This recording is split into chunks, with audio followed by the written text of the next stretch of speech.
This programme may contain strong language, adult humour and scenes of a violent or sexual nature.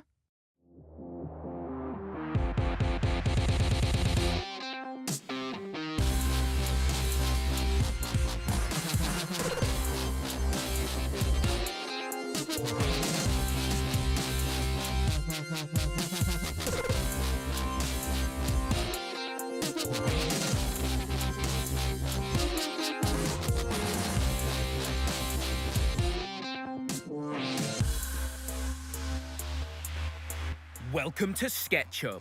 The writers, directors and actors of the East Midlands have banded together for a brand new show exclusively for Notts TV. Super. SketchUp is about showcasing the hottest talent from the East Midlands performance scene. And as they fight to claim the coveted prize of Best Sketch, we're going to talk to the actors, writers and directors looking to be the next big thing in the film and TV industry. Fatty bumble.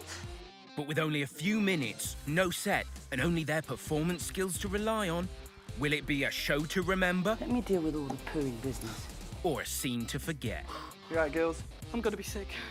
You're gonna laugh, you're gonna cry, and if we're lucky, we'll see the creativity the East Midlands has to offer. Not on its own, no! At the beginning of the series, we pick the top creative talent with the auditions and the scripts. Oh, you're kidding me! It's a trial by fire through the rehearsals under the watchful eyes of industry professionals as they get their sketches in top shape. I'm looking forward to seeing what you're going to come up with.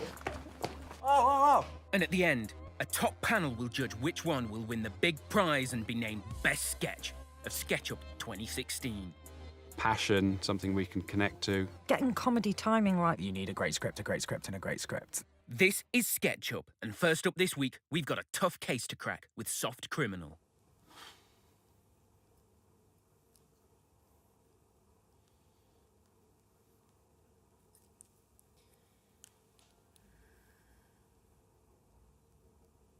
So, are you going to tell me what happened then?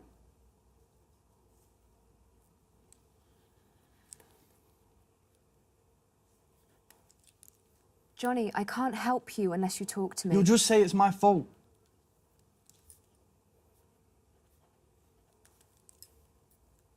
Is it your fault? Look, if you just tell me exactly what happened, I'm sure together we can sort you out. Like you did last time. Last time?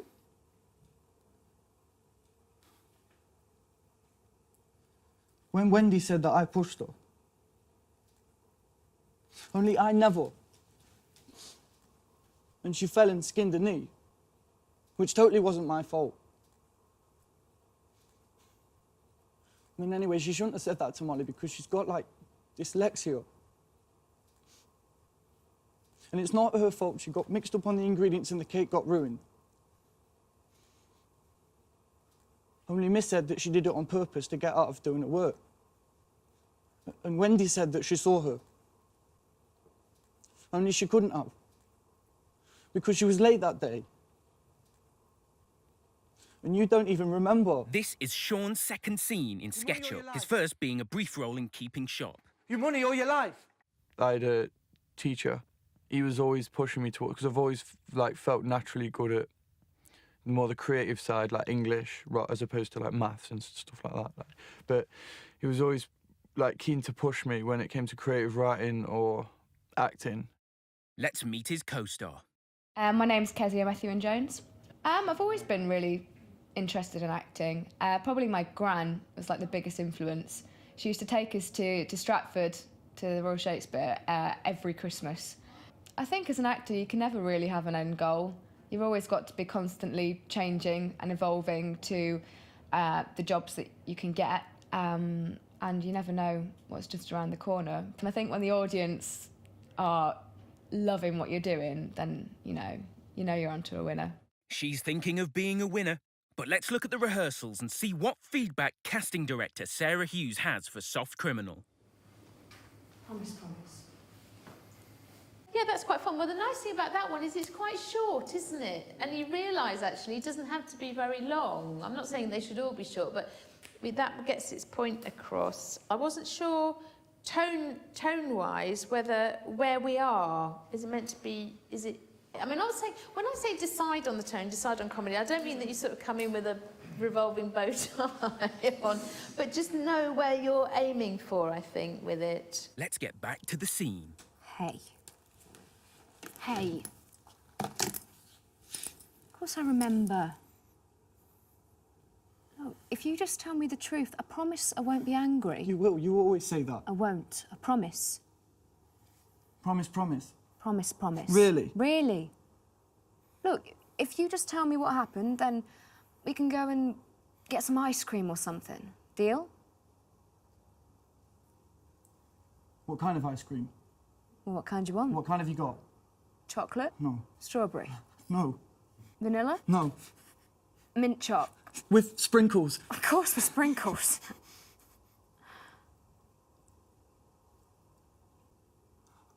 I got the gun, I put it to his head, and I pulled the trigger.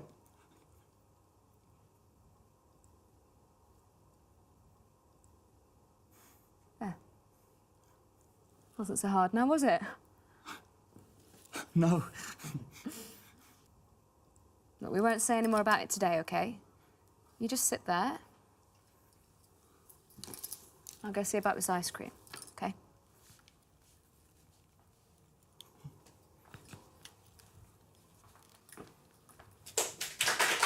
Again, the world is a better place thanks to ice cream.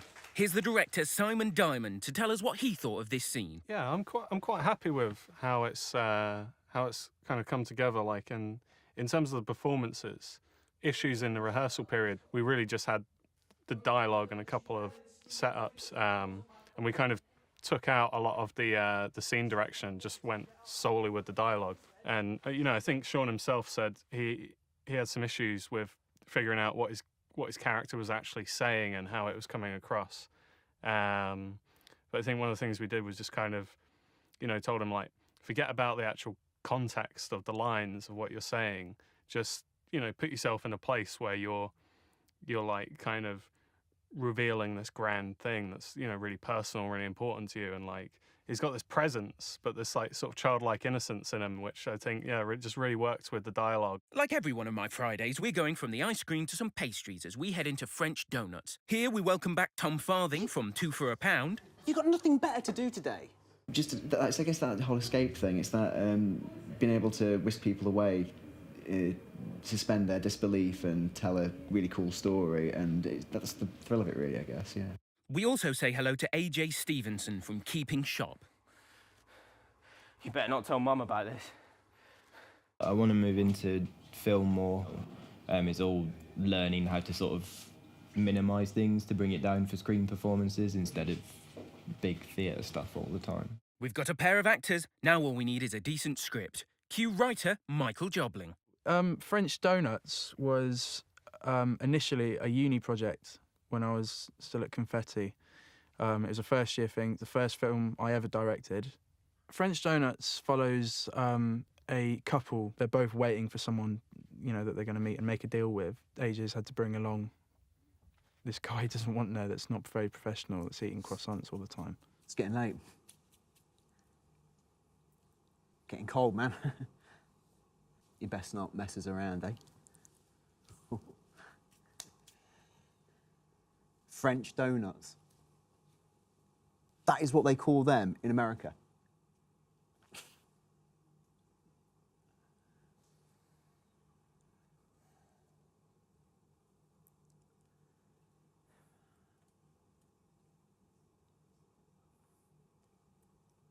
Seriously? Oh, mate.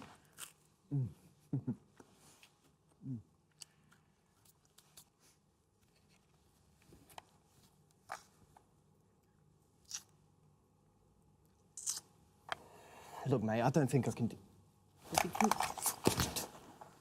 What do you mean you don't think you can do this anymore? You mean me, don't you? You mean me? I shouldn't have started this. No, mate, you all right? started it. Come on, let's finish it. No, this is exactly what Sarah's saying, all right? You always get too emotional. I'm not...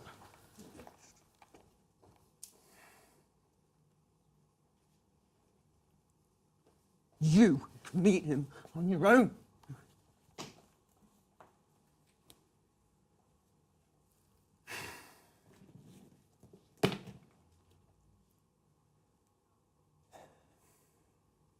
amateurs. Let's hear from the director of this scene, Raj Pathak. What do you think, Raj? Yeah, that was interesting. Because they hit the points quite well, the pacing points. And this one kind of went through a bit of a mismatched approach as well. Originally, at first we thought they were a gay couple, and something was going on. But then Tom's character is more of a brother-in-law kind of character, who's just kind of strung along with this guy, and he kind of has to take him along because he's the brother of the girl that he's seeing, kind of thing. And I think that worked really, really well. But yeah, good. It's really good. It was a lot different to what I expected. The way that we kind of rehearsed it leading up to the actual shoot, I actually took them to a park, Victoria Park in Stenton. I made AJ feel like he wanted to get somewhere, like go off somewhere, and then Tom just wanted to play on the swing.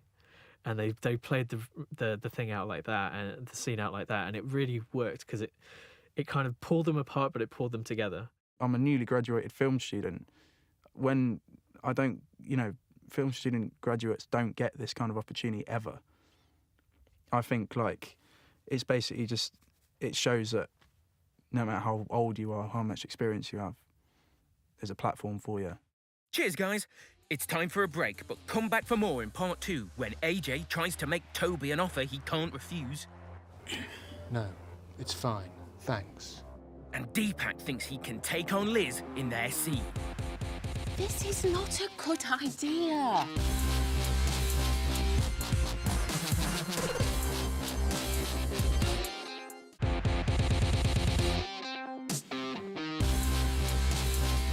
Welcome back to SketchUp, where the actors, writers and directors of the East Midlands have got their moment in the spotlight. Only here on Notts TV. SketchUp is making a showcase for the hidden talent to shine here in the East Midlands. In part 1, Sean finally found what he was looking for in Soft Criminal. Mint chop. With sprinkles. And Tom got something he could really sink his teeth into. Oh, mate. On to our next scene, The Devil's in the Detail, where all this talk of food seems to be having an effect on Toby. Oh, man. I'd do anything for a sandwich right now. Anything? Maybe you and I can come to some kind of an arrangement, eh? Oh, well... Come, John. Why so changeable? You're hungry, aren't you? Got all this work. You're gonna be here all night. While Toby thinks the offer over, let's look at the actors in rehearsals. These actors have already been in a sketch with each other, Keeping Shop, where they didn't necessarily see eye to eye. Let's see how this scene came together. Anything!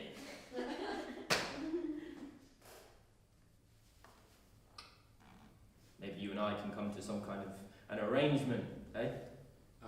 Well... Oh, come, John. Why so changeable, eh?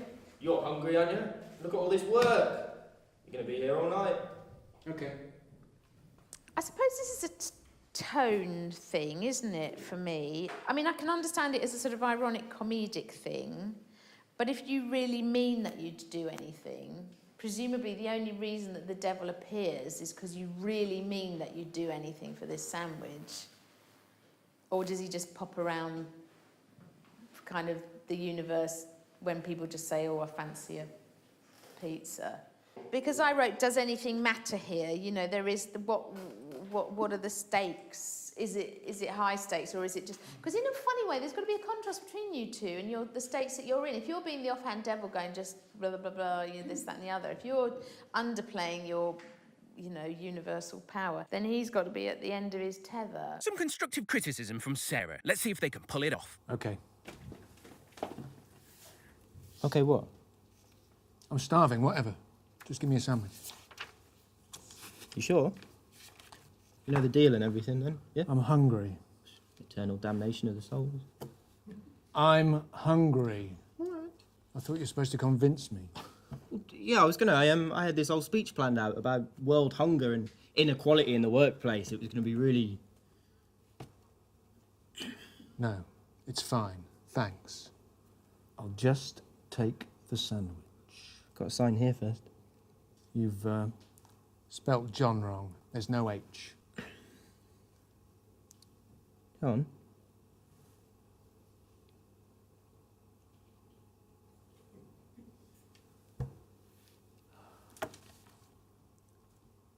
And there's no R in liability. Sure.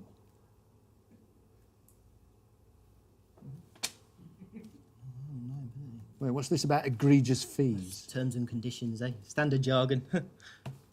Sign here, please. And, here. Yeah. Next one. Yeah. Thank you. Oh, sandwich.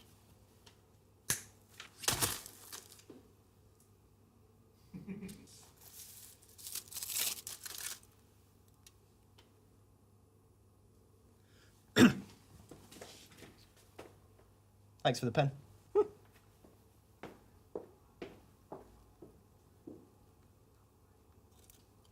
It's got mayonnaise in it. Mayonnaise strikes again. Here's the director of this scene, Russ Noon.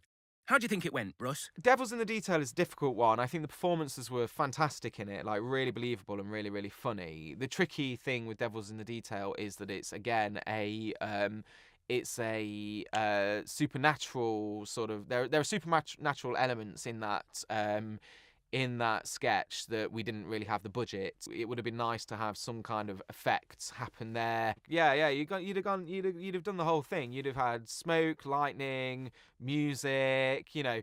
But yeah, the sandwich being dropped onto the table, you know, I literally had to stand at the side of a camera and throw it on and try and make sure that it landed, you know, where it needed to. So, and it didn't. We had to do it like 3 times. So performances, again, were strong. I think Toby and AJ bounce off of each other really, really well.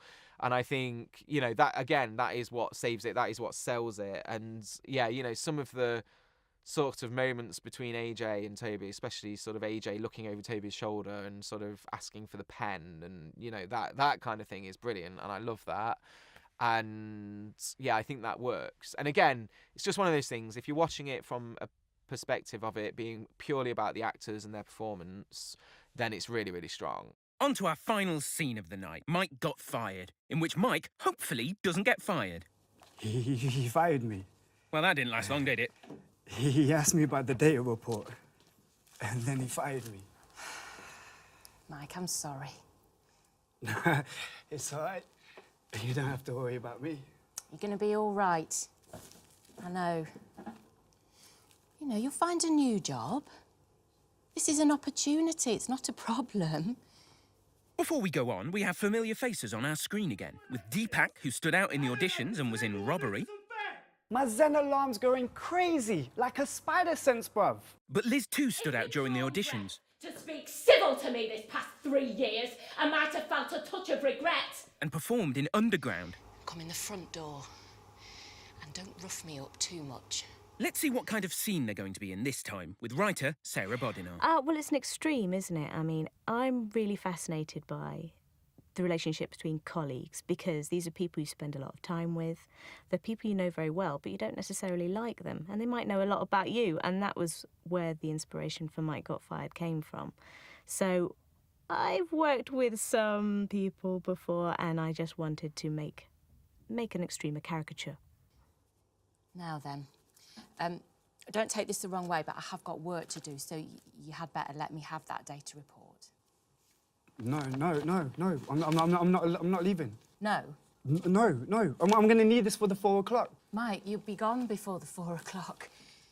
As tragic as that report is, Dan's still going to need it. No. I'm not leaving. Like, you just said that being fired is an opportunity, and you know what it is. Like, this data report is a testament to my laziness, to me not giving enough, and to me not knowing what I should have been doing for the last 6 months, and you know what? Oh, well, I'm guessing the words wake-up call are coming. Exactly. You see, you understand me. I'm going to need the state report. And I'm going to go to the 4 o'clock and I'm going to seize the opportunity. No, Mike, look, listen. This is not a good idea. Come on, go gracefully. Get a box, fill it with your crap and scram. Be a man about it. And you think I'm not a man at home? You see, they don't want me to be, No, but... I really don't want to get into this. Don't you have a wife, Mike, or a mother you can speak to?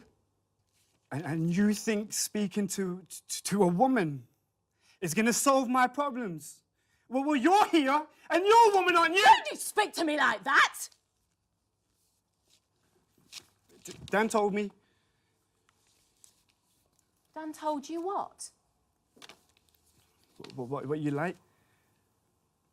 If Dan's told you anything, keep it to yourself. Some things are personal. Don't worry about me. I won't say a word, but candles? Like, and I never got the whole, you know, like pain thing. What are you doing? No, not good in the bedroom. I could always tell by the way they looked at me afterwards. Oh, well, goodbye, Mike. Best of luck. No. Hey, no, not good in the bedroom. And not good in the office. And the only thing I used to really enjoy was looking through the window, watching the birds pass by during the 4 o'clock.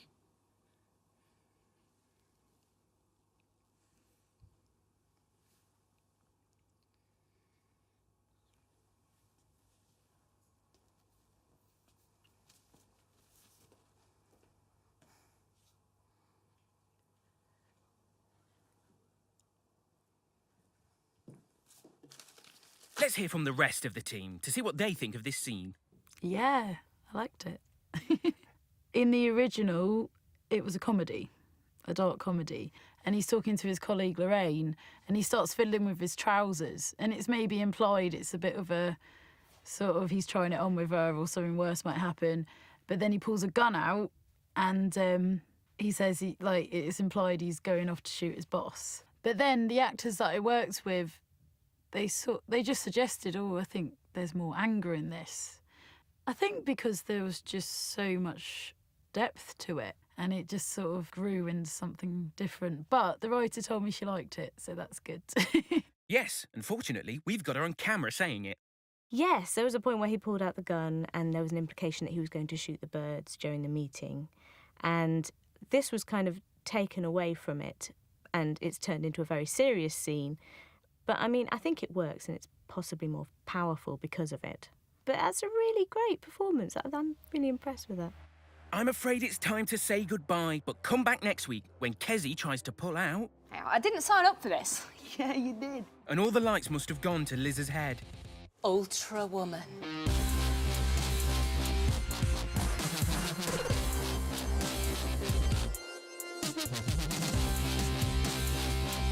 Thank you.